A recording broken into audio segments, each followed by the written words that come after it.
死活題嘅關鍵好多時候同氣有關，試下根據氣嘅關係嚟決定黑棋點行。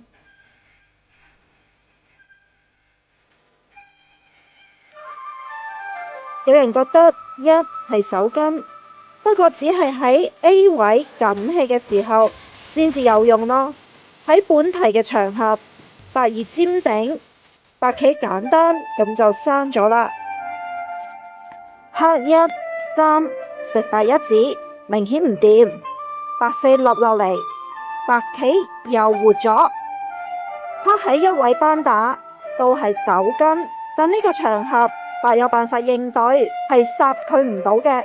黑一嘅時候，白二若然接翻，就冇捉住黑棋嘅甩漏啦。咁樣黑三局點成為咗急鎖，直到黑五制，白棋俾食咗。黑一嘅時候，白二跳，咁先係贏。白利用黑棋嘅甩漏淨活，黑三若然唔收手，喺呢個時候，白就有四位應嘅好手等住。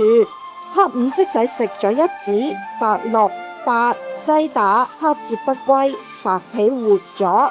黑一點呢步係好手，擊中白緊氣嘅要害。對黑一嘅點，白二只有靠呢度稍微有啲呃到一下人嘅。不過黑三係正殺嘅一手，俾白四位黐，一睇黑棋又好似唔掂喎。不過睇清楚啲，黑有五位斷食，恰到好處嘅一手。當然呢度係決勝點，白六即刻立落嚟，黑七擋，前面嘅兩子發揮咗作用，白棋接不歸，死咗啦。